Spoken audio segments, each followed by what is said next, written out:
Graça e paz, irmãos. Hoje nós teremos as duas últimas reflexões dessa série de mensagens. Dia a dia no reino de Deus. Como trabalhar o nosso caráter e a nossa espiritualidade para vivermos tudo aquilo que Deus tem preparado para nós.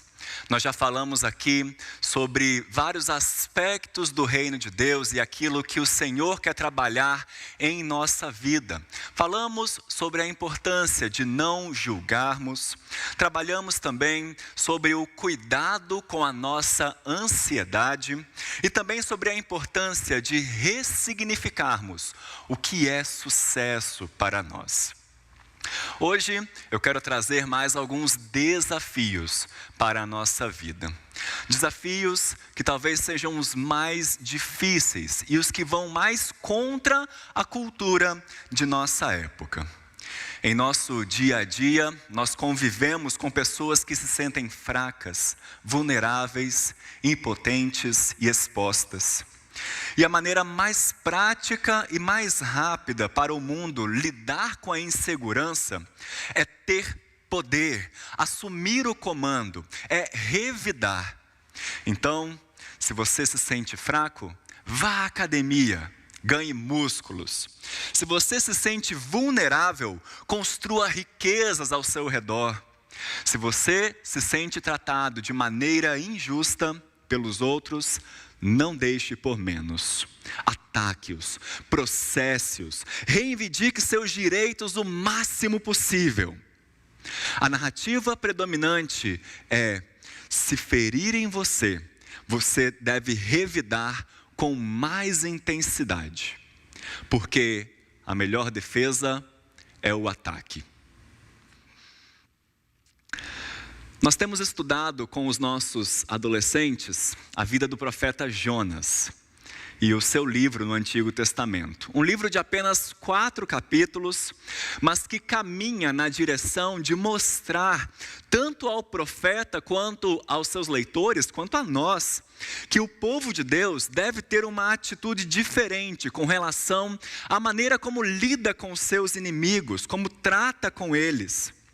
Você deve se lembrar que Jonas não queria ir para Nínive, porque sabia que Deus teria misericórdia daquele povo e não destruiria aquela cidade. Numa linguagem talvez um pouco mais comum hoje em dia, Jonas estava com sangue nos olhos, ele queria vingança. Aquele era um povo idólatra que merecia o juízo de Deus. Mas ele sabia que se ele pregasse a palavra de Deus naquela cidade, Deus não iria destruí-los. Jonas queria vingança. Jonas queria que o juízo de Deus destruísse tudo. E isso foi uma barreira que o impediu de pregar a palavra de Deus. A ponto de Deus ter de lhe ensinar uma lição. Certo momento de sua história, Jonas estava descansando sobre a sombra de uma árvore. E no dia seguinte, aquela árvore amanheceu morta, comida por vermes. Jonas então lamenta a sua existência e diz que preferia morrer a viver aquilo que ele estava vivendo. E então Deus termina esse livro com a seguinte pergunta: Jonas, será que a sua rebeldia, será que a sua reação é realmente válida? Jonas, se você teve misericórdia de uma árvore, por que eu, que sou Deus, não deveria ter misericórdia de um povo tão grande, que não sabe discernir entre a mão direita e a mão esquerda, que não sabe discernir o certo do errado? O livro de Jonas, então, meus irmãos, é um prenúncio de um dos ensinos de Jesus sobre como nós devemos tratar os nossos inimigos, os nossos opositores e as pessoas que nos fazem mal. A palavra de Deus nos mostra que há um caminho melhor do que a vingança. Ao invés da retaliação, a Bíblia tem uma proposta diferente para nós cristãos. Vamos ver o que ela nos diz sobre isso? Eu convido você a abrir sua Bíblia aí na sua casa, no Evangelho de Mateus, capítulo 5. Nós vamos ler os versículos 38 a 48. Você pode acompanhar, esse texto vai aparecer como legenda para você, aqui na sua tela. Mas se você puder, abra sua Bíblia, nós vamos voltar a esses versículos continuamente. Mateus 5, versículos 38 a 48, onde a palavra do Senhor nos diz o seguinte: ouvistes o que foi dito, olho por olho, dente por dente. Eu, porém, vos digo, não resistais ao perverso, mas a qualquer que te ferir na face direita, volta-lhe também a outra. E ao que quer demandar contigo e tirar-te a túnica, deixa-lhe também a capa. Se alguém te obrigar a andar 1 milha, vai com ele 2. Dá a quem te pede e não voltes as costas ao que deseja que lhe emprestes. Ouvistes o que foi dito: amarás o teu próximo e odiarás o teu inimigo. Eu, porém, vos digo, amai os vossos inimigos e orai pelos que vos perseguem, para que vos torneis filhos do vosso Pai Celestial, porque Ele faz nascer o seu sol sobre maus e bons, e vir chuvas sobre justos e injustos. Porque se amardes o que vos amam, que recompensa tendes? Não fazem os publicanos também o mesmo? E se saudardes somente os vossos irmãos, que fazeis demais? Não fazem os gentios também o mesmo?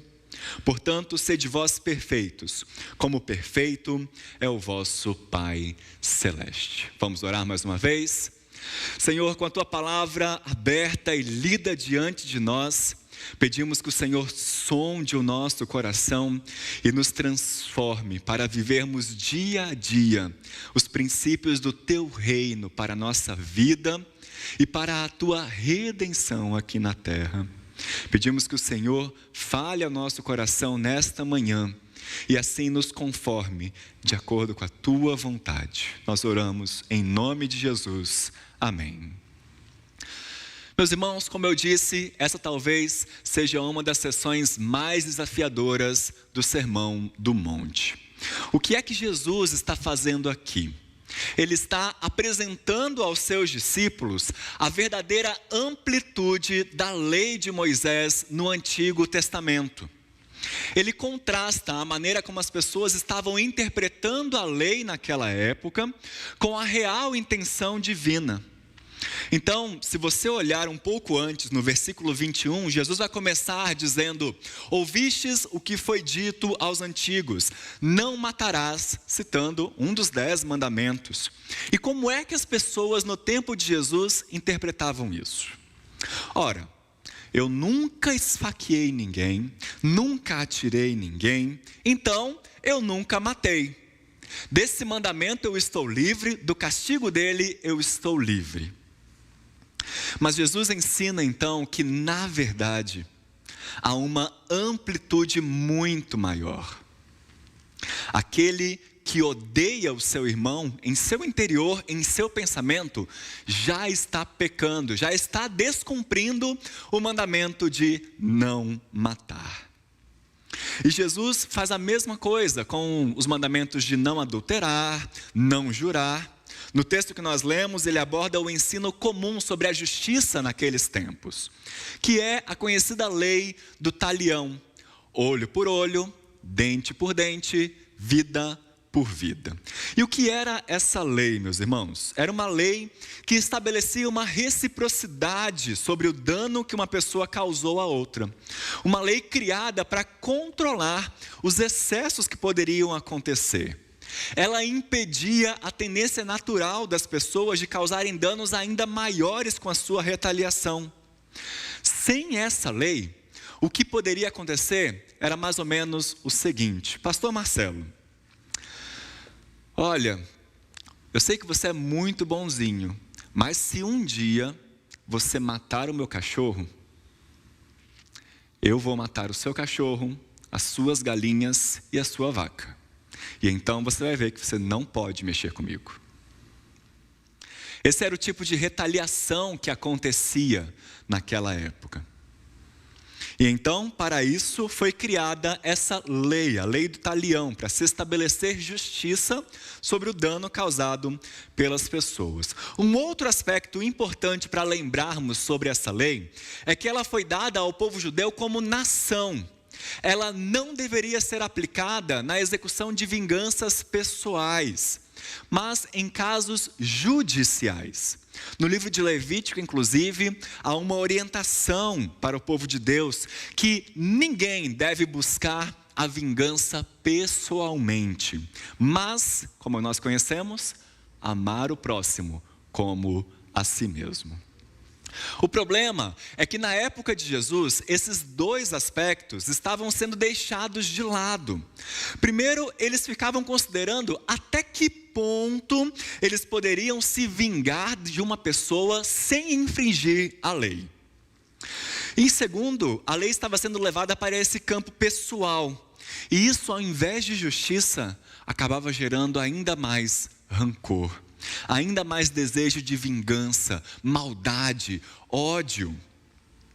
Mas Jesus nos mostra aqui, meus irmãos, que no reino de Deus há um caminho muito melhor e mais elevado do que a lei de talião. E por isso ele dá 4 exemplos concretos de injustiça e ensina como aqueles que pertencem ao reino de Deus devem reagir. Vamos ver rapidamente cada um desses exemplos. O primeiro, se alguém nos atacar ou nos ofender.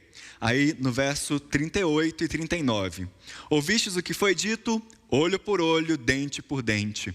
Eu, porém, vos digo, não resistais ao perverso, mas a qualquer que te ferir na face direita, volta-lhe também a outra. Na época de Jesus, levar um tapa no rosto com as costas da mão, era um insulto, era um castigo quase que reservado somente para os escravos, mas se a pessoa fosse seu vizinho, seu amigo, uma pessoa do mesmo povo, da mesma classe social que você, isso era um tremendo insulto. Ainda assim, Jesus ensina que os seus seguidores deveriam estar dispostos a levar mais um tapa, em vez de revidar. Isso provavelmente faria com que o ofensor ficasse confuso, sem saber o que fazer, sem saber que decisão tomar e sem entender por que é que aquilo estava acontecendo. Segundo, se alguém nos processar por algo que legalmente lhe pertence, versículo 40. E ao que quer demandar contigo e tirar-te a túnica, deixa-lhe também a capa. Aqui Jesus está se referindo a um exemplo de um processo legal em que alguém vai perder a sua túnica, que naquela época era uma vestimenta longa que as pessoas usavam, correspondente hoje talvez a um vestido ou a um terno. Jesus ensina então que a pessoa deveria oferecer não só a túnica, mas também a sua capa. A capa era um manto externo, considerado um tipo de roupa ainda mais essencial, porque fornecia calor à noite e poderia servir de cobertor. Inclusive, segundo a lei judaica, a capa era um bem inalienável de uma pessoa. Você não poderia ficar com a capa de uma pessoa, você não poderia tomá-la. Se você pedisse emprestado, se você tomasse por vingança, você deveria devolver até o pôr do sol. Era obrigatório fazer isso. Ninguém poderia tomar a capa de ninguém. E o que está em jogo nesse ensino de Jesus aqui, é que precisamos estar prontos a abrir mão até da nossa capa, até daquilo que nós consideramos um direito nosso mais essencial, inclusive um direito garantido por lei.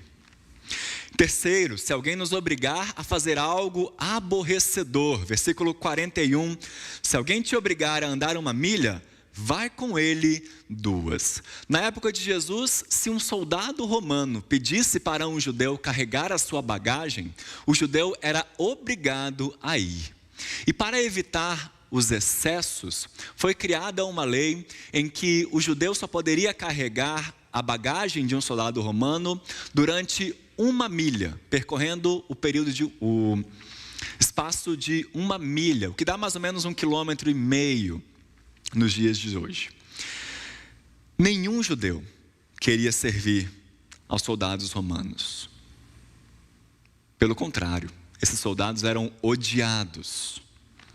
Mas Jesus coloca algo quase que impensável para os seus discípulos. Olha, não caminhe somente 1 milha, caminhe 2. Se você se aborrece, caminhe 2. O sentido aqui é justamente de deixar o ressentimento de lado e procurar o bem do outro, inclusive aqueles que te causaram alguma ofensa. E em quarto lugar, se alguém lhe fizer um pedido, uma súplica, verso 42, dá a quem te pede e não voltes as costas ao que deseja que lhe emprestes. Na cultura de Israel, no tempo de Jesus, o ensino sobre dar dinheiro era o seguinte: você deve dar ou emprestar dinheiro apenas aos seus conterrâneos e ainda assim o mínimo possível, somente para atender às necessidades mais urgentes daquela pessoa. Jesus, no entanto, remove essas restrições. Ele não reafirma que a doação deva ser apenas aos nossos vizinhos ou conhecidos, nem estabelece um limite de valor para ser dado. Porque ele sabe que pedir e dar são atos sujeitos a uma vulnerabilidade. As pessoas necessitadas têm de mostrar humildade. E os que dão precisam abrir mão de seus recursos ou pertences. E claro, meus irmãos, Jesus não está falando aqui que nós devemos emprestar dinheiro a todo mundo que chega nos pedindo, ou dar dinheiro a qualquer pessoa que chega nos pedindo na rua.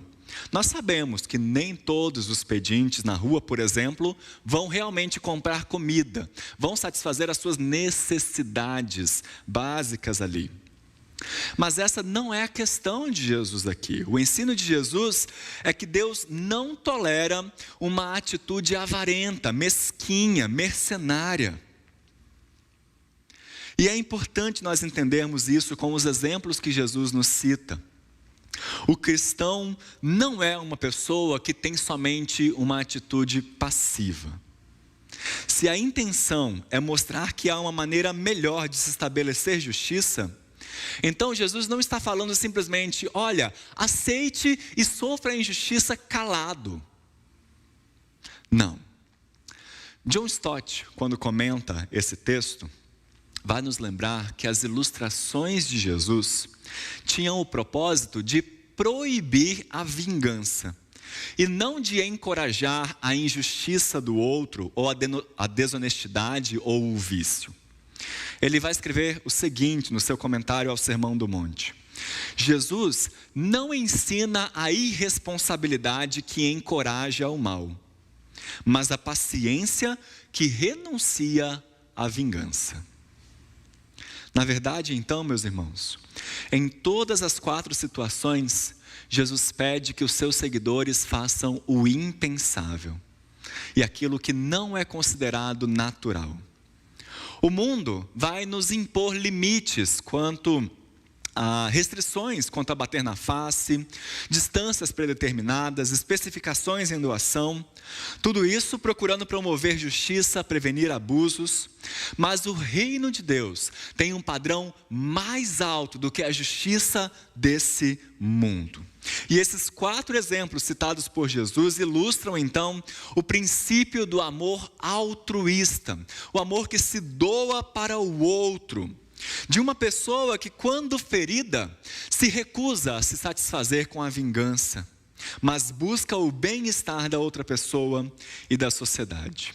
De uma pessoa que não retribui o mal com o mal,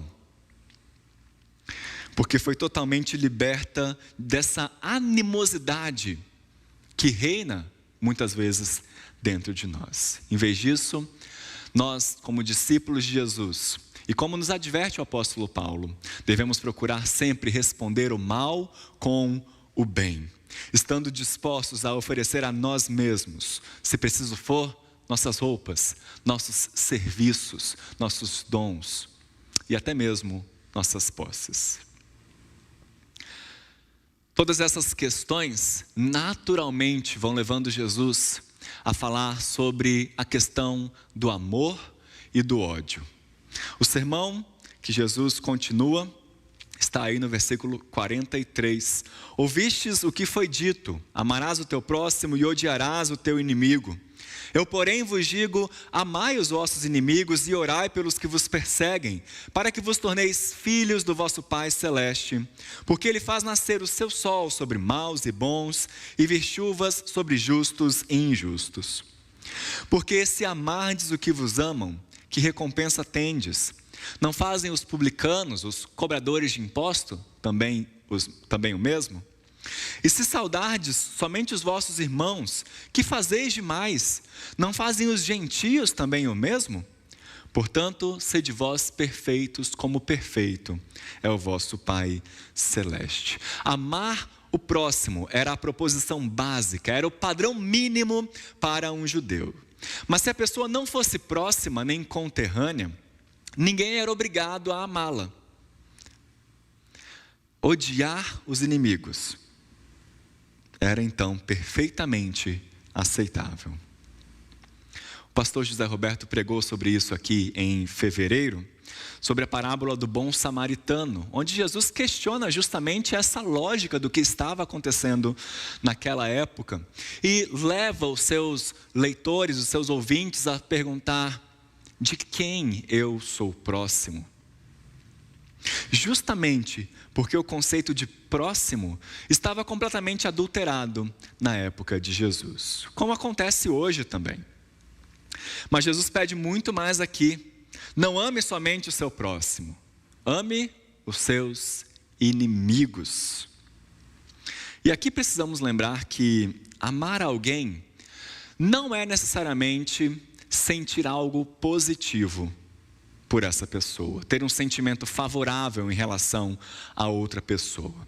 Amor na Bíblia se refere mais a uma ação do que a um sentimento. De fato, não exclui sentimento completamente. Mas amar é querer o bem do outro, é desejar o seu bem e mostrar isso através das suas ações. Jesus não está pedindo que os seus seguidores sintam amor pelos seus inimigos, mas sim que eles ajam em amor com relação a todas as pessoas, incluindo os seus inimigos. Meus irmãos, é fácil amar as pessoas que nos amam. Jesus nos coloca aqui que até os coletores de impostos, as pessoas mais odiadas daquela época, faziam isso. O difícil é amar aqueles que nos ferem. É fácil orar pelas pessoas que nós amamos, que nós temos misericórdia, mas não por aqueles que nos perseguem. É fácil achar que o nosso político favorito é o enviado de Deus, mas aquele político que nós odiamos, ele sim é um instrumento de Satanás para a nossa vida.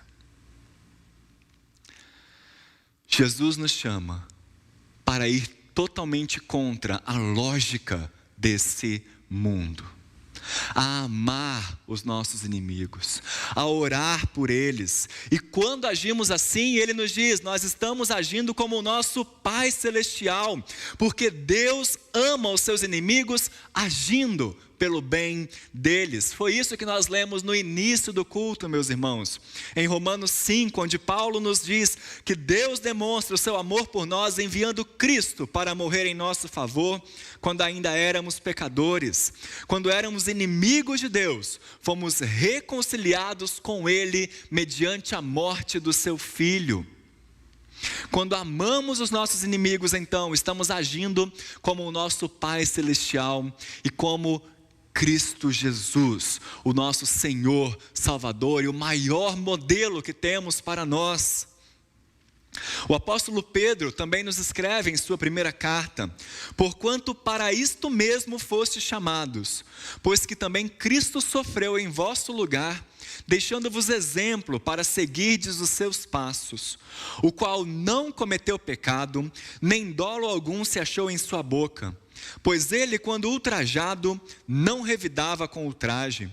Quando maltratado, não fazia ameaças, mas entregava-se àquele que julga retamente, carregando em ele mesmo, em seu corpo, sobre o madeiro os nossos pecados, para que nós, mortos para os pecados, vivamos para a justiça. Precisamos então trazer para nós o maior exemplo, o exemplo de Jesus Cristo. Aquele, como diz Isaías, que ao ser batido numa face, ofereceu a outra aos seus inimigos. James Bryan Smith, em seu pequeno comentário devocional sobre o Sermão do Monte, nos afirma algo muito importante. Veja só. Cada vez que nos vingamos, estamos agindo mediante as narrativas do reino deste mundo. Cada vez que amaldiçoamos os nossos inimigos, estamos afirmando nossa fé nas narrativas da vida sem Deus. Quando nos recusamos a conceder livremente, demonstramos nossa lealdade às narrativas de um mundo de escassez e medo. Quando odiamos nossos inimigos, traímos o Deus que ama seus inimigos. Quando, porém, abençoamos aqueles que nos amaldiçoam e oramos em seu favor, nos alinhamos a Deus e a seu reino. Estamos fazendo o que Jesus fez. Jesus não exige o impossível de seus discípulos. Como eu disse, Ele não pede que nós sejamos apaixonados por aqueles que nos odeiam, por aqueles que fazem o mal para nós, pelos nossos perseguidores.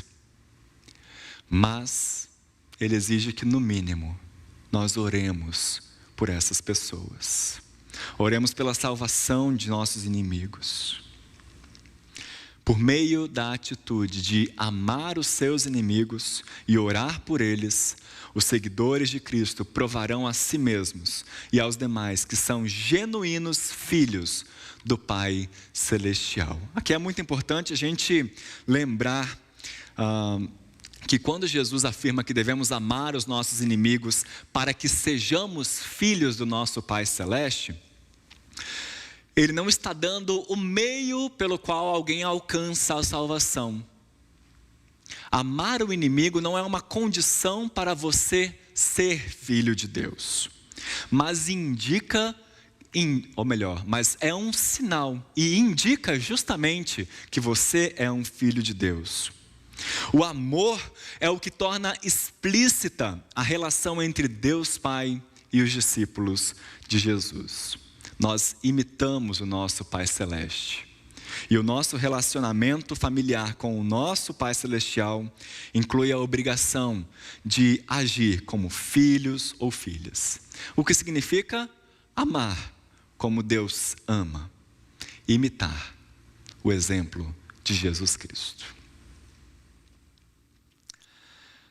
Antes de terminar essa mensagem, eu quero deixar um desafio para você nessa semana.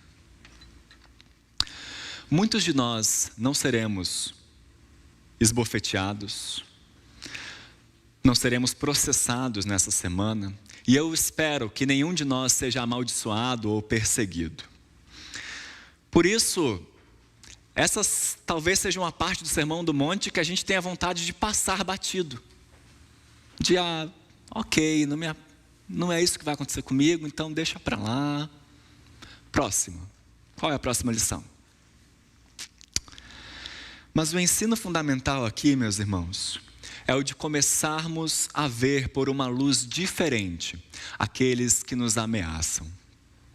Em vez de retaliação, Jesus pede que nós abençoemos aqueles que nos perseguem. E uma boa prática para isso é você pensar naquela pessoa que é o seu inimigo declarado. Alguém que você sabe que deseja de todo modo acabar com você. E se você não tiver ninguém assim na sua vida, dê glória a Deus. Que bênção, graças a Deus. Eu quero te incentivar a dar um pequeno passo em obedecer às ordens de Jesus. Nessa semana, ore pelo sucesso de um adversário. Pode ser um adversário nos seus negócios, alguém com quem você disputa na escola ou nos esportes. Pode ser até mesmo orar por aquele político, sabe? Aquele político que você quer ver preso de qualquer maneira. Ore por ele. Pense em alguém que causa alguma dificuldade na sua vida. Passe alguns minutos de seu dia orando por essas pessoas, sobre a vida, sobre o trabalho deles. Apresente essas pessoas diante de Deus e ore por tantas coisas quantas você pode lembrar. Faça isso uma vez por dia, durante 4 ou 5 dias, e então observe como o seu coração pode mudar. Porque Deus quer transformar o seu coração.